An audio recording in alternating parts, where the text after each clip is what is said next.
आप देख रहे हैं राष्ट्रवाणी और मैं हूं आपके साथ सुमन। दुनिया में युद्ध केवल गोलियों से नहीं लड़े जाते, कुछ युद्ध शब्दों से लड़े जाते हैं, कुछ विचारों से, और कुछ ऐसे भी होते हैं जो दशकों तक इतिहास, राजनीति और आतंक के साए में चलते रहते हैं। भारत और पाकिस्तान के बीच का संघर्ष भी कुछ ऐसा ही है, जहां सीमा पर सिर्फ सैनिक नहीं खड़े होते, बल्कि अविश्वास, पीड़ा और अधूरे घाव भी खड़े होते हैं। अब एक बार फिर संयुक्त राष्ट्र सुरक्षा परिषद यानी यूएनएससी के मंच से भारत ने पाकिस्तान को बेहद स्पष्ट और कड़ा संदेश दिया है। भारत ने साफ कहा है कि सीमा पार आतंकवाद अब किसी भी कीमत पर बर्दाश्त नहीं किया जाएगा और अपनी सुरक्षा के लिए भारत हर जरूरी कदम उठाने का पूरा अधिकार रखता है। यूएन में भारत के अस्थायी प्रतिनिधि प्रभातकरण हरीश ने पाकिस्तान के आरोपों को पूरी तरह खारिज करते हुए कहा कि भारत तथ्यों को स्पष्ट करना चाहता है, क्योंकि पाकिस्तान लगातार झूठे और बेबुनियाद आरोप लगाकर दुनिया को गुमराह करने की कोशिश करता रहा है। भारतीय राजदूत ने बेहद तीखे शब्दों में कहा कि पाकिस्तान की हजार घाव देकर लहूलुहान करने की नीति ने संयुक्त राष्ट्र चार्टर के प्रति उनकी कथित प्रतिबद्धता की सच्चाई दुनिया के सामने ला दी है। यह सिर्फ एक कूटनीतिक बयान नहीं था, यह उस लंबे दर्द की अभिव्यक्ति थी जिसे भारत दशकों से झेलता आया है। 1947 के बाद से हुए युद्ध, जम्मू कश्मीर में आतंकवाद, सीमा पार से घुसपैठ और निर्दोष लोगों पर हमले, ये केवल समाचारों की सुर्खियां नहीं है, बल्कि हजारों परिवारों की टूटी हुई जिंदगी की एक सच्ची कहानी है।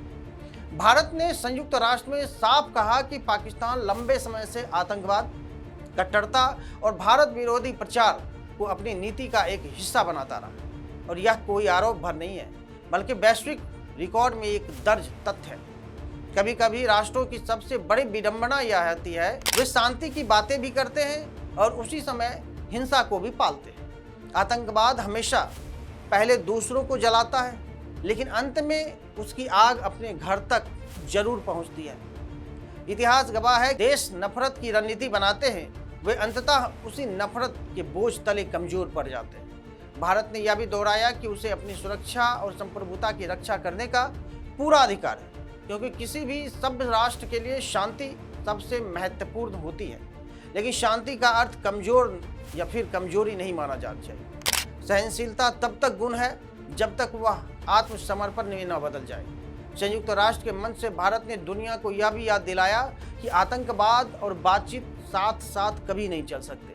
यदि कोई देश एक तरफ संवाद की बात करे और दूसरी तरफ आतंकवादी संगठनों को संरक्षण दे, तो वह केवल विश्वास का नहीं बल्कि मानवता का भी सबसे बड़ा अपमान करने वाला है। दरअसल यह पूरा मामला उस समय सामने आया जब संयुक्त राष्ट्र सुरक्षा परिषद में अंतर्राष्ट्रीय शांति और सुरक्षा से जुड़े मुद्दों पर खुली बहस चल रही थी। इस दौरान भारत ने पाकिस्तान की नीतियों को क्षेत्रीय स्थिरता के लिए सबसे बड़ा खतरा बताया और कहा कि अब वह समय आ गया है कि आतंकवाद को रणनीतिक संपत्ति समझने की जो मानसिकता है उसे खत्म करना चाहिए।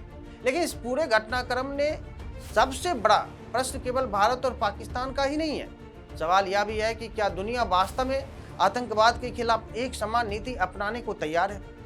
क्योंकि जब तक आतंकवाद को अच्छे और बुरे खेमों में बांटकर देखा जाएगा, तब तक शांति केवल भाषणों में ही रहेगी, जमीन पर कुछ नहीं होगा। हर राष्ट्र को अपनी सीमाओं की रक्षा करने का अधिकार है, लेकिन हर राष्ट्र की जिम्मेदारी यह भी है कि वह मानवता की सीमाओं का उल्लंघन न करे। युद्ध सीमाएं बदल सकते हैं, लेकिन शांति ही भविष्य की बनाती है। अब देखना होगा कि पाकिस्तान इस कड़े संदेश को चेतावनी की तरह लेता है या फिर एक बार फिर वही पुरानी नीतियों के रास्ते पर निकल पड़ता है, क्योंकि इतिहास बार बार अवसर देता है, लेकिन हर बार माफ़ी नहीं मिलती। इस पूरे मामले पर आपकी क्या राय है, हमें कमेंट करके जरूर बताइए। तब तक के लिए धन्यवाद।